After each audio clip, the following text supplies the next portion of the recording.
médias LPL continue. Place au match des idées maintenant. Confrontation de points de vue ce soir entre Roxane Lundy et Éric Delannoy. On va s'arrêter sur différents points et notamment sur cette intervention ce midi de Marine Le Pen. La présidente du RN était interrogée par la presse parlementaire sur plein de sujets. Les régionales, la souveraineté économique, mais aussi évidemment sur la gestion de la crise sanitaire. L'occasion pour elle de s'en prendre assez violemment au gouvernement. Marine Le Pen à l'offensive, un sujet signé Jérôme Rabier. Marine Le Pen a les yeux rivés sur l'élection présidentielle de 2022, mais elle sait que pour l'emporter, elle devra rallier d'autres voix que ses électeurs du premier tour. En partie à gauche, où Marine Le Pen vante par exemple le positionnement d'Arnaud Montebourg sur la défense des entreprises françaises. Nous pouvons nous retrouver avec un certain nombre de personnalités sur des sujets qui m'apparaissent très importants. Et la souveraineté, l'indépendance nationale, la préservation de notre industrie nationale est pour moi un élément très important. Mais c'est vraisemblablement à droite que Marine Le Pen détient son plus gros réservoir de voix. Elle s'empare donc largement de thèmes classiques comme la sécurité et cite largement le général de Gaulle comme référence, en espérant attirer une partie suffisante de cet électorat pour l'emporter. La cohérence de mon projet, j'en suis convaincu, peut parfaitement convenir à des électeurs LR. Or, en l'état, je ne veux pas faire de plan sur la comète, mais en l'état, leur candidat est dans l'incapacité d'accéder au second tour. Chez les Républicains, certains ont bien conscience que le vote barrage au Rassemblement national ne sera pas forcément appliqué en cas d'élimination au premier tour. Emmanuel Macron a concentré depuis 2-3 ans tellement de haine, tellement de refus, tellement de rejet, que le Front républicain, à gauche ou à droite d'ailleurs, va être ou sera de toute façon difficile. Pour éviter ce choix aux électeurs de droite, les élus, les Républicains espèrent surtout qu'une fois leur candidat désigné, une dynamique s'enclenchera pour accéder au second tour, où ils s'estiment mieux placés qu'Emmanuel Macron pour battre Marine Le Pen en duel. Avec nous pour le match des idées ce soir, Roxane Lundy, bienvenue, conseillère municipale de Beauvais, membre de la direction nationale de Génération. Éric Delannoy, bienvenue, économiste et président du cabinet Tenzing Conseil. Merci à tous les deux. Alors, le gouvernement a créé une telle défiance que s'il disait qu'il fait jour à midi, un tiers des Français hésiteraient à le croire. Ce qui ruine les commerçants et les artisans, ce n'est pas le Covid, mais la gestion de l'épidémie par le gouvernement. Voilà quelques-unes des attaques lancées par Marine Le Pen ce midi devant la presse parlementaire. Est-ce qu'on peut dire que Marine Le Pen a trouvé son angle d'attaque pour la présidentielle ? Marine Le Pen trouve toujours un angle d'attaque, c'est celui de la colère qui existe aujourd'hui dans notre pays. Ce qui est dramatique, c'est qu'après tout ce que nous avons vécu lors de ce mandat macroniste, elle est aujourd'hui aux portes du pouvoir. Et c'est ce qui est malheureusement terrible dans le discours qu'elle tient. Elle essaye de se présidentialiser, de montrer qu'elle est prête à prendre le pouvoir. Et ça doit nous interpeller puisque l'extrême droite aujourd'hui peut l'emporter et peut gagner. Et il faut quand même rappeler ce qu'est l'extrême droite quand elle arrive au pouvoir, ce qu'elle a toujours été. C'est bien sûr un recul sans précédent de nos droits, de manière générale, des attaques faites à la démocratie. Et je crois que nous la voyons, qui apparaît en tout cas renouvelée, qui nous tient des discours qu'elle veut moins radicaux, mais la réalité de l'extrême droite concrètement, ce sont des municipalités comme un Hénin-Beaumont, où nous avons jour après jour des attaques faites à la démocratie, avec une opposition républicaine courageusement portée par Marine Tondelier, qui essaye malgré tout de défendre nos droits. Et c'est la réalité de l'extrême droite. Et je pense qu'il est vraiment important de continuer à la caractériser, de montrer ce qu'elle est concrètement. Et c'est là aussi qu'est notre responsabilité politique. En tant que responsable politique, nous devons être en mesure, pour 2022, de tout faire pour que Marine Le Pen ne puisse pas l'emporter. Et tout faire pour qu'elle ne puisse pas l'emporter, c'est d'abord combattre ces mots.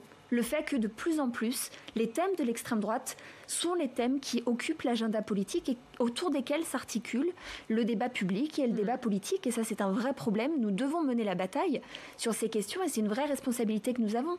Je salue honnêtement le travail qui est fait et l'initiative de Jean-Luc Mélenchon qui vise à faire en sorte que tout le monde puisse se parler pour faire barrage concrètement à cette offensive liberticide qui existe, qui est orchestrée par l'extrême droite et par les réactionnaires. Parce que c'est mal parti pour l'instant au-delà de cette intervention. Il y a les études, les sondages et ça ne vous a évidemment pas échappé. Enfin, j'imagine, la dernière, la plus marquante, c'est celle qui montre le taux d'adhésion des 25-34 ans au RN. Comment le Rassemblement national est devenu le premier parti de la génération des 25-34 ans, titre un article du Monde qu'on voit ici. Par l'oubli. Déjà, par l'oubli, il faut corréler ça, de mon point de vue, avec le fait que, malheureusement, plus d'un tiers des moins de 30 ans ne savent pas ce que c'est que la Shoah, par exemple. Donc, alors on va me dire quel rapport entre Marine Le Pen et la Shoah. On l'évoquait à l'instant, les origines de l'extrême droite, c'est la collaboration, l'antisémitisme. Oui. Et on le voit par rapport à certaines alliances qu'il peut y avoir de Marine Le Pen, notamment au niveau européen, avec des partis d'extrême droite extrêmement durs, qui ne sont pas loin des néo-nazis.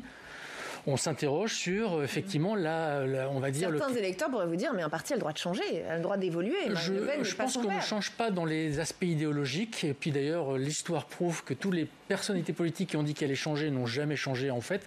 Parce qu'en fait, psychologiquement, c'est compliqué de changer. Et puis il y a quand même un substrat d'électorat, notamment pour l'extrême droite, qui est aux alentours de 3 à 5%, qui sont eux la ligne dure de Jean-Marie Le Pen, qui sont eux qui font le parti et l'engagement du parti en termes durs.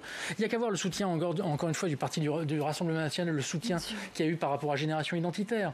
Cette espèce de groupuscule qui véhicule la haine dans tous les sens et qui a quand même réussi à avoir le soutien du Rassemblement national. Alors bien sûr, quand il y a un vrai clash, quand il y a un vrai problème, tout à coup, on se distancie des personnes qui provoquent ce clash et on découvre que ces personnes-là, antisémites, racistes, ont tous à un moment participé à des groupuscules proches de l'extrême droite. Donc, Romain Gary disait vaut mieux perdre que de se perdre, en fait. Donc, le Front républicain, c'est un devoir. Ce n'est pas un calcul politique, c'est un devoir pour que la France ne revive pas d'heures sombres.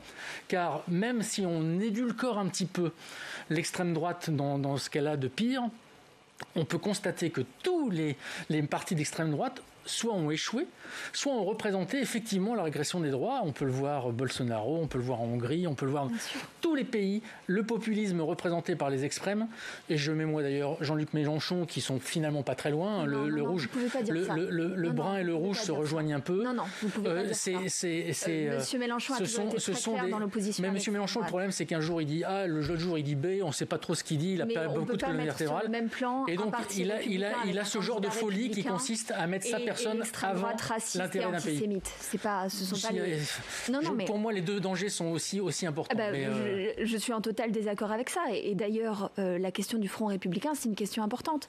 La première des questions, c'est comment est-ce qu'on explique aujourd'hui, en effet, cette percée de l'extrême droite chez les plus jeunes, dans ma génération, qui fait que toute la colère qui existe dans notre société, qui est légitime à certains égards, quand on voit aujourd'hui la politique menée par le gouvernement qui abîme la République. On a un gouvernement qui abîme la République, que ce soit par les décisions qui peuvent être prises, par la politique du maintien de l'ordre qui aujourd'hui est extrêmement problématique. Et nous devons être en mesure d'apporter des réponses à cette colère qui ne soient pas simplement, finalement, l'extrême droite. Et pour y parvenir, nous avons besoin d'une alternative crédible. Et cette alternative crédible, je ne crois pas, je n'ai jamais cru que ce puisse être, en tout cas, l'extrême droite. Nous devons démystifier cette idée. Oui, il existe aujourd'hui une opposition à Emmanuel Macron qui n'est pas Marine Le Pen. Et elle doit pouvoir être en mesure de l'emporter. Qu'elle va gagner, qu'elle va gagner la présidentielle. Marine Le Pen dit qu'elle va gagner la présidentielle. J'ai qu'une chose à dire. Eh bien, que cela puisse être entendu par tous les partis de la gauche et de l'écologie. Dans les Hauts-de-France, nous avons toujours eu une menace du Front National qui est extrêmement importante. Nous avons vu ce que c'était concrètement, ce que ça nous a coûté lors des dernières élections régionales où la gauche et les écologistes ont disparu, où il n'y a pas eu d'opposition au Conseil régional et où l'extrême droite a prospéré. Nous avons besoin d'union et l'initiative d'ailleurs de Yannick Jadot de faire en sorte que tout le monde puisse se parler est salutaire, nous en avons besoin. Nous le devons aussi à ma génération. Faire en sorte qu'il y ait un chemin d'espoir, qui puisse exister, une alternative à Emmanuel Macron, qui ne peut pas être et qui ne sera jamais l'extrême droite. Je vous laisse répondre en quelques secondes, on a d'autres thèmes. Oui, l'extrême droite est aussi alimentée par une opposition qui est totalement amorphe, qui ne propose rien, qui est dans la critique systématique, donc qui alimente le ressentiment. Quand on dit que la politique du gouvernement abîme la République, moi je suis juste halluciné. Ne serait-ce que dans la gestion de cette crise, on est le pays qui a soutenu le plus les jeunes, qui a soutenu le plus les entreprises, qui ont soutenu le plus les salariés, dans le monde entier. Et malgré tout, il y a une tentative politique qui est une vraie décision politique de repousser au maximum le confinement pour essayer de redonner un peu de liberté de souffle. Et il se trouve qu'avec le variant anglais, c'est compliqué. Abîmer la République, ce n'est pas ça. Et donc, abîmer la République, c'est bien pire. Abîmer la République, c'est tous ces gens qui, depuis 30 ans, n'ont rien fait pour la France, qui fait que la police était en déshérence, que l'hôpital est en déshérence, etc. D'ailleurs, dont Benoît Hamon, qui a fait tout son parcours dans ce milieu-là. Il me semble qu'à l'époque, justement, le ministre de l'économie était un certain Emmanuel Macron. Aujourd'hui, donnent la leçon sur 5 années compliquées dans lesquelles tous tout le ressentiment qui est ressurgi par rapport au fait qu'on a laissé la France en déshérence pendant 30 ans n'a pas été géré. Et qui n'a pas géré la France? C'est la droite, c'est la gauche qui n'offre aujourd'hui aucune alternative. Rapidement, Roxane Lundy, on a un deuxième thème. Rapidement, mais c'est vrai que c'est intéressant, mais je ne peux pas vous laisser dire ça. Parce que ce sont les faits, malheureusement. Non, les faits veulent dire quelque chose. Emmanuel Macron n'était-il pas le ministre de l'économie, tout simplement, du président François Hollande? Absolument. N'est-il pas celui qui était à l'origine de la loi travail? N'est-il pas à l'origine des lois Macron? Et la loi travail est une très bonne chose et n'abîme rien. La loi travail, et puis personne n'en parle. Une politique de casse des droits sociaux et des droits des travailleurs. Mais alors, tout cela a contribué à faire monter le Front National. De la même manière que la loi Pacte est quelque chose qui va en faveur des entreprises et des droits sociaux. Républicaine. Une autre figure politique qui interroge, c'est Édouard Philippe. Ça va sûrement vous intéresser. La sortie de son livre lui donne aussi un espace médiatique très important depuis quelques jours, mais bien malin. Celui qui aurait compris ses intentions pour 2022. Son interview sur France Inter n'a pas donné plus d'indices ce matin. On écoute un extrait de son intervention. Lorsque le numéro 2 se pique de faire autre chose que de gouverner, ça marche pas. Et lorsque le numéro 1 essaie de faire en plus de ce qu'il a à faire, qui est redoutablement difficile, parce que moi, je peux le dire, j'ai appris une chose à Matignon, que je n'imaginais pas avant Matignon.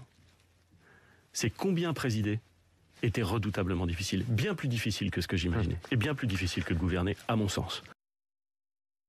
Voilà, c'est difficile, mais on ne sait toujours pas s'il va essayer de l'être aussi. Mais de toute façon, est-ce que les Français l'attendent? Alors, c'est pas à vous que je vais poser la question tout de suite, je vais la poser à notre invité dans ce match, Jean-Daniel Lévy. Bienvenue, vous êtes directeur délégué Harris Interactive France. Est-ce qu'ils l'attendent, Édouard Philippe, les Français? Pas vraiment. Ils l'apprécient aujourd'hui, ils ont une très bonne opinion de Édouard Philippe, mais on ne peut pas dire que spontanément les Français nous disent il nous faut Édouard Philippe comme candidat à l'élection présidentielle. Il y a pour cela, je pense, deux raisons. La première raison, c'est qu'il y a la perception, à tort ou à raison, que Édouard Philippe est dans la droite ligne de ce que fait Emmanuel Macron et qu'on n'est pas dans un contexte où le cœur du corps électoral d'Emmanuel Macron se disent qu'il faut lui trouver un substitut. Ça, c'est le premier point. Et puis le deuxième aspect, il y a certes un regard qui est positif, c'est aujourd'hui une des personnalités en qui les Français déclarent avoir le plus confiance, mais dans un même élan, il y a du mal à pouvoir l'identifier autour d'enjeux politiques et qu'il aurait pu être amené à porter. Il est apparu comme étant quelqu'un qui avait été un bon Premier ministre de la part du président de la République, sans que pour autant il ait à l'heure actuelle une identité politique qui lui serait propre et singulière. Contrairement par exemple à ce qui a pu se passer par le passé avec par exemple François Fillon, voire Manuel Valls, il n'est pas aujourd'hui qualifié, soit en termes de valeurs, soit en termes d'identité, soit même en termes de projet politique qui permettrait de dire aujourd'hui ce qui qualifie Édouard Philippe, ça serait ceci. Est-ce qu'il a intérêt à être loyal ou rival? Je vous pose la question parce que vous avez peut-être vu cette une de Libération. Loyal ou rival, les Français aiment la loyauté, non? Les Français aiment la loyauté et les Français aiment aussi le propos politique. Ce qui est intéressant, vous avez tout à l'heure montré l'interview à France Inter et c'est également ce qu'on a vu sur France 2, c'est qu'une fois qu'on a éteint la radio ou le poste de télévision, on n'a pas une facilité à pouvoir savoir ce que pense vraiment aujourd'hui Édouard Philippe. Quel est son regard à l'égard de la société française? Quelles sont les orientations qu'il souhaite mettre en avant? Quelles sont les thématiques qui lui apparaissent comme étant profondément prioritaires? On sait qu'il est historiquement issu de la droite. On sait qu'il avait fait notamment de l'autorité une partie en fait de son action en tant que Premier ministre. Ça ne ressort pas aujourd'hui dans ses prises de parole. Et il y a plutôt un regard qui est un regard autour de l'attitude qu'il peut avoir, une forme de nonchalance, une forme de sympathie, une forme de bienveillance d'une manière générale, mais pas forcément une capacité à pouvoir savoir ce que pense véritablement aujourd'hui Édouard Philippe. Et donc dans ce contexte-là, ce que se disent les électeurs, en tout cas ceux qui ont un intérêt pour lui, c'est on ne l'imagine pas prendre, entre guillemets, la place d'Emmanuel Macron. Et un de ses seuls ressorts à l'heure actuelle ne semble pas complètement dépendre de lui, mais semble essentiellement dépendre d'Emmanuel Macron, de son rapport à l'opinion, de son rapport à deux types de Français, ceux qui se déclarent proches de La République En Marche et ceux qui se déclarent proches de la droite traditionnelle. Et parmi ces deux types d'électorats, il y a, dans un match, entre guillemets, entre Emmanuel Macron et Édouard Philippe, une préférence en faveur du président actuel. Restez avec nous, Jean-Daniel, on va continuer d'en parler en plateau et n'hésitez pas à intervenir si vous le souhaitez. Il agace dans la Macronie ce petit jeu auquel joue Édouard Philippe, une espèce d'ambiguïté dans sa prise de parole. Présidentielle 2022, le jeu ambigu d'Édouard Philippe agace les macronistes, a dit Le Monde. Il agace ceux qui ne sont pas sûrs d'eux, en fait, parce que finalement, il n'y a pas beaucoup de surprises par rapport à ça. Tous les présidents ont vécu les mêmes problèmes avec tous leurs premiers ministres, donc il n'y a aucune raison que ça n'arrive pas cette fois-ci. De quel droit on pourrait penser que, alors qu'il est sorti du gouvernement, tout à coup, on confond loyalisme et vassalisme, exactement le procès qu'on avait fait Emmanuel Macron vis-à-vis de François Hollande. Donc vous ne seriez pas choqué qu'il y aille et qu'il trahisse? Je ne serais pas choqué. Attendons-nous bien. Je ne serais pas choqué dans la logique de la société du spectacle, où en gros on confond un projet politique avec des personnes. Ça me choque considérablement, mais bon, enfin, voilà, c'est la politique française est ainsi faite. Mais par ailleurs, qu'est-ce qu'il a raconté en fait, Édouard Philippe, sur le projet français? Édouard Philippe, il n'a aucune base électorale, à part Le Havre, où il fait d'ailleurs de très bonnes choses. Il n'a aucune légitimité historique, il n'a aucune profondeur de pensée, effectivement. Il est plutôt venu dans la Macronie pour en repartir, et donc il n'a pas non plus un corpus très important. C'est un grand conservateur, et à titre personnel, je l'ai vécu sur un certain nombre de sujets, notamment des sujets sociaux. Donc voilà, il va juste, peut-être se remettre dans sa famille LR, où il aurait une légitimité à prendre le lead sur les LR, peut-être. Mais qu'est-ce qu'il a à proposer? Moi, je pose cette question-là. Après avoir partagé pendant 3 ans le pouvoir avec Emmanuel Macron, qu'est-ce qu'aujourd'hui il va pouvoir trouver comme manière de faire? C'est-à-dire que quand on compare l'émergence d'un Édouard Philippe avec l'émergence d'Emmanuel Macron, ça n'a juste rien à voir. Rien à voir. C'est pas du tout les mêmes conditions d'émergence.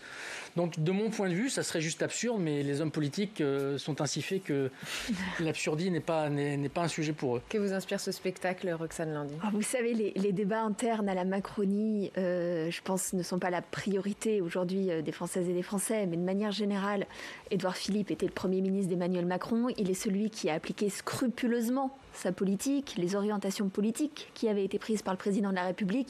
Il serait en effet complètement décalé d'imaginer qu'aujourd'hui il viendrait nous expliquer qu'il se présenterait comme une alternative. Ce ne serait pas crédible, et je pense que ça ferait par ailleurs beaucoup de mal à la politique que d'imaginer, en tout cas, que les débats d'ego puissent de cette manière, en tout cas, revenir sur le devant de la scène politique. Mais il y a quelque chose d'intéressant, et votre comparaison entre l'émergence d'Emmanuel Macron et celle d'Édouard Philippe est assez intéressante aussi à cet égard. C'est le fait qu'aujourd'hui, nous sommes à un peu plus d'un an de l'élection présidentielle, et nous avons finalement les mêmes débats et la même situation que nous avions eu avec François Hollande avant qu'il renonce à se représenter. Et ça doit nous interloquer. C'est lié, je pense, au débat que nous avions tout à l'heure. Mais avoir un président de la République qui, en pleine gestion de la crise sanitaire, dans un moment difficile, alors que tout le monde a les yeux rivés vers lui pour savoir ce qui va se passer, avoir un président qui aujourd'hui n'est pas forcément en mesure de repartir aux prochaines élections présidentielles.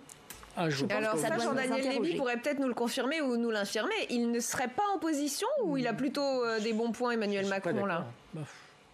Pour la prochaine présidentielle, dans le cadre du premier tour, il arrive à fédérer son électorat, qui est un électorat qui a évolué au cours du quinquennat, aujourd'hui qui est un électorat qui penche plus à droite qu'à gauche, et dans le cadre des différentes intentions de vote qu'on peut être amené à réaliser, il arrive à réunir sensiblement entre 24 et 27% en fonction des configurations au premier tour. Après, ça se complique nettement au deuxième tour, et ça fait le lien d'ailleurs avec le débat précédent, où il y a aujourd'hui une double difficulté.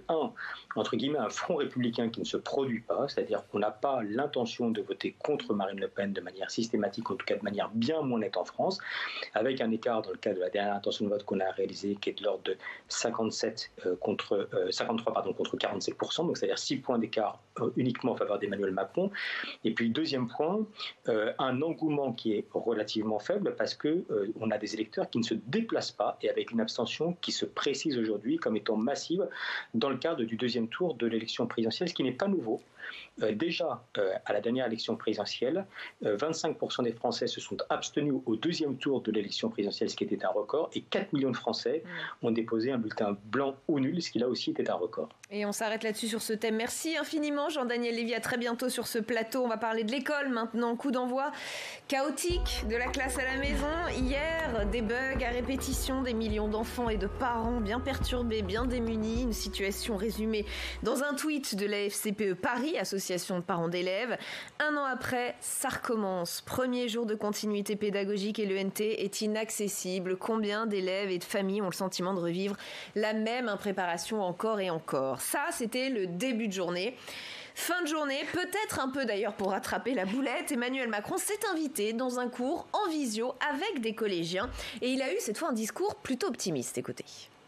On pense quand même qu'on aura, par cet effort collectif là, des 4 prochaines semaines, bien freiné le virus un peu partout. Et puis on aura continué d'accélérer la vaccination. Et donc je pense que jusqu'à la fin de l'année scolaire ensuite, il ne devrait pas y avoir un nouveau de confinement. Voilà. Et d'écoles fermées ou de cours à distance. Voilà, Éric Delannoy, des nouvelles relativement bonnes, peut-être aussi pour rattraper un peu ce début de journée terrible, non ? Oui, alors de toute façon, toutes les décisions qu'il prend ou tout ce qui se passe est bien évidemment scruté à la loupe et c'est normal. Maintenant, on ne peut pas nier le fait que c'est une catastrophe. Un an après le début du premier confinement dans lequel il y avait déjà eu des bugs, on se retrouve avec les mêmes bugs. Alors on peut dire que c'est des attaques de l'étranger, on peut toujours dire... dit Jean-Michel Blanquer dans l'émission tout à l'heure, des problèmes de tuyaux qui ne dépendent pas de l'éducation nationale. Oui, bien sûr, mais c'est bizarre parce que j'entends pas beaucoup de grandes entreprises qui prétendent avoir été attaquées toute la journée par l'étranger. Donc même si effectivement l'État peut être plus fragile ou plus fragilisé, moi ce que je constate c'est que structurellement, que ce soit l'éducation nationale ou les autres administrations, on a un problème de bureaucratisation qui fait que les projets ne sont pas bien menés. Globalement. Alors il y a des très belles expérimentations qui sont faites avec l'État. Je pense à beta.gouv, qui est des startups internes de la nation qui sont capables de créer des plateformes assez rapidement. Néanmoins, globalement, les énormes administrations qu'on a à gérer sont des espèces de machines qui bloquent, qui font le respect de la norme, qui fait que notamment pour des plateformes éducation nationale, on va respecter des tas de normes données par la CNIL sur le RGPD, cette fameuse réglementation sur la protection des données, sans se préoccuper de l'efficacité qu'il y aura derrière. Et donc on arrive avec des bugs. Qui a freiné et qui a... Mais bien sûr, je veux dire, aujourd'hui, il y aurait une solution simple face aux bugs. On autorise les enseignants à prendre tous les outils qu'utilisent toutes les entreprises tout le temps, qui s'appellent Teams, Zoom. On va pas faire de pub, mais il y en a plein. Et bizarrement, il n'y a pas de problème pour ces milliers d'entreprises, ces millions d'entreprises qui tous les jours, aujourd'hui depuis un an, utilisent ces outils-là.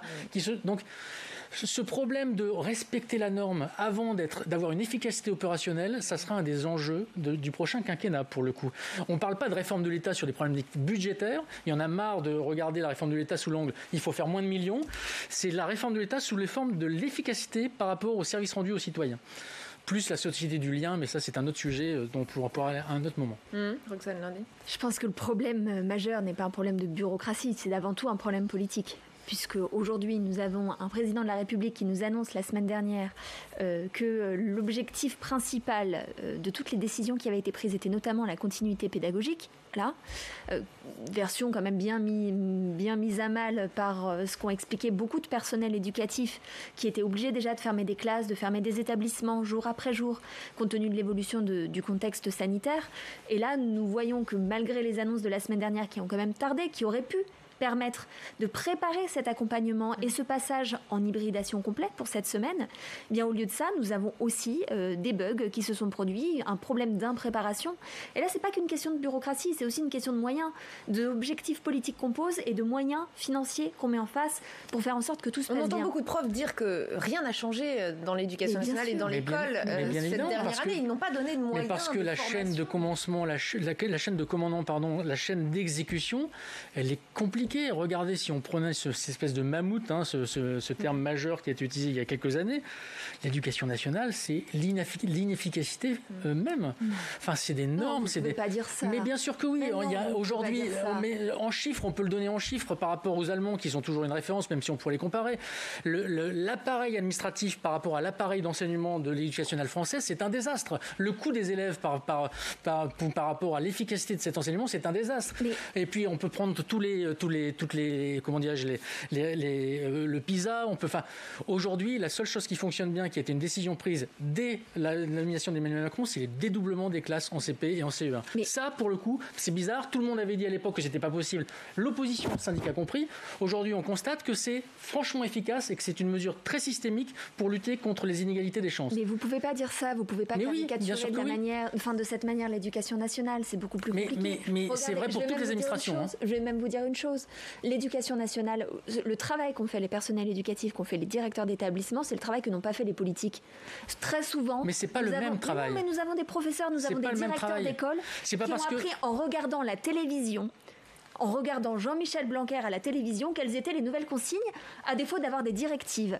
Et ils n'ont pas eu de directives parce que politiquement, le ministre n'a pas donné de directive. Les directeurs d'école vous le disent. Mais ce n'est pas Jean-Michel Blanquer qui, le soir, dans son bureau, appuie sur un bouton qui fait que tout le monde a les informations. Non, c'est Jean-Michel Blanquer qui vient sur un plateau de télévision, qui annonce quelque chose et les professeurs qui l'apprennent. Déjà, dans une entreprise, je suis chef d'entreprise, donc je vois la difficulté qu'il y a entre quand un patron donne une directive, comment ça s'applique, mais imaginez dans une administration et dans un pays.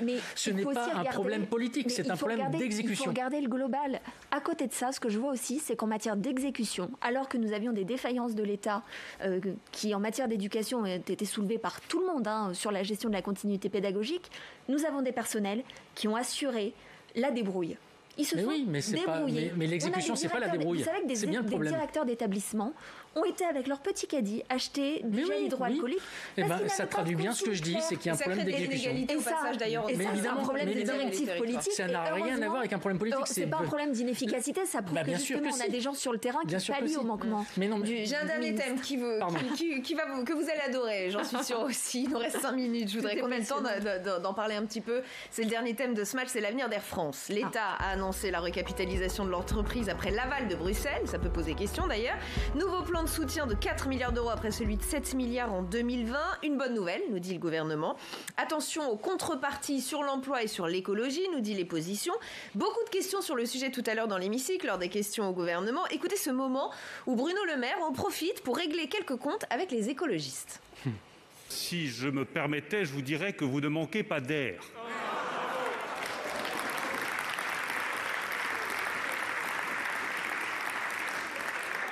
Parce qu'attaquer autant que vous le faites le transport aérien tout en demandant d'un autre côté de le soutenir, ça ne manque pas d'air. Quant aux reproches que vous nous faites d'avoir attaqué collectivement la maire de Poitiers, vous me permettrez de confirmer que je ne souhaite pas et que personne ici ne souhaite que les responsables politiques s'occupent des rêves de nos enfants. Que ce soit bien dit une fois pour toutes. Mais je veux vous rassurer.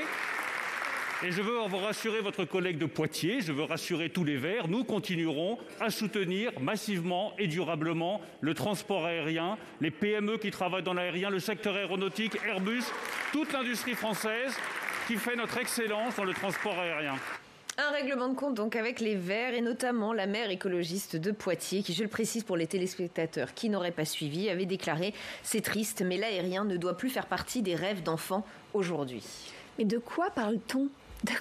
On parle d'un plan d'investissement de l'État à hauteur de 4 milliards d'euros, 4 milliards, qu'on est en train de comparer à une subvention pour un club à hauteur de 4 000 euros. Voilà, c'est ça la réponse du gouvernement et c'est terrible les propos de M. Bruno Le Maire. Et je trouve même que c'est un aveu de faiblesse absolument incroyable. On lui fait donc si peur que ça pour aller expliquer que l'opposition aujourd'hui prend des décisions insoutenables parce qu'une subvention de 4 000 euros n'a pas été donnée alors que dans le même temps on investit 4 milliards d'euros. Quelles ont été les demandes et qu'est-ce que nous formulons ? C'est tout simplement qu'en effet nous puissions avoir des contreparties économiques, écologiques et sociale. C'est ni plus ni moins que ce que demande l'opposition et c'est constructif que de faire de telles remarques. Il assure que ce sera le cas. Il assure que ce sera le cas. Alors, il veut faire d'Air France la compagnie la plus verte du monde. Moi je veux bien, mais dans ce cas, il faut poser les choses et regarder les faits. Il y a eu une demande, une proposition, proposition du gouvernement qui était de privatiser Aéroport de Paris. La gauche et les écologistes se sont opposés à cette privatisation en disant que c'était toujours pareil, qu'on privatisait quand il y avait du profit, qu'on mutualisait quand il y avait des dettes et de l'investissement. D'ailleurs, la situation nous a donné raison en raison de la crise sanitaire. Vous allez être frustré, mais il va falloir que je termine rapidement. Mais Aujourd'hui, nous demandons tout simplement à ce que nous puissions cesser cette manière de faire et que nous puissions avoir des garanties qui soient plus fortes. Le compte n'y est pas aujourd'hui et la réponse du gouvernement est un aveu de faiblesse. Moi, je suis toujours très impressionné par la créativité de l'opposition pour tout critiquer tout le temps, en fait. Ce qu'on ne comprend pas, dans cette histoire-là, c'est la dynamique d'une entreprise, en fait. Une fois de plus. D'abord, le plan écologique d'Air France a démarré depuis très longtemps. Et ça, bizarrement, vous ne le savez pas, mais sur la manière de rouler les véhicules sur le tarmac pour économiser des milliers de CO2, les commandes d'avions et la planification d'avions pour faire moins de kérosène. Donc les garanties, elles sont déjà là. L'idée politique stupide qui consisterait à dire on va donner 4 milliards à Air France pour tout de suite avoir des garanties de résultats sur ce qui se passera dans 10 ans, c'est ridicule. Ça montre que la dynamique d'entreprise n'est pas connue. Aujourd'hui, quand on donne 4 milliards d'euros à Air France, on fait en sorte qu'Air France survive, passe la crise, réussisse à se recapitaliser et puisse en fait mettre en place son plan stratégique. Dans son plan stratégique, il est noté noir sur blanc et des actions sont déjà enclenchées, les garanties que vous demandez. Donc, c'est des faux problèmes. On mutualise donc la dette. Mais ça n'est qu'un jeu politique. On mutualise la dette. Mais non, pas du tout. Mais bien sûr que si. Mais pas du tout. On ne mutualise pas du tout la dette. On n'est pas fait en sorte de recapitaliser. On demande simplement des garanties. On fait en sorte de faire en sorte qu'Air France n'ait pas une dette à rembourser, mais affiche des résultats pour que ces résultats remboursent la dette, ce qui est très différent. C'est l'État français, c'est donc aussi le contribuable. Absolument, et le contribuable a tout intérêt à ce que Air France soit renfloué. Donc là-dessus, c'est un faux problème. Quand tu as comparé Poitiers et cette chose-là, mais là encore, c'est vraiment bizarre, quoi. On ne parle pas d'argent, on ne parle pas des 4 000 euros contre les 4 milliards. On parle d'une proposition d'un maire écologiste qui dit n'importe quoi, en fait. Je veux dire, on devra s'arrêter. Empêcher de rêver les enfants, c'est ça le sujet. C'est pas tellement le sujet de soutenir ou pas le secteur aérien. C'était ça le sujet. Merci, désolée, je savais que vous seriez frustrés. Je vous promets de vous il y avait des beaux sujets, c'est pour ça. On avait des gros sujets. Merci, merci à tous les deux d'avoir participé à ce match. Fin de cette émission, on se retrouve demain à 18h et à 22h30. Bonjour chez vous, dès 7h30 demain matin, Oriane Mancini recevra Julien de Normandie, ministre de l'Agriculture et de l'Alimentation. Excellente soirée.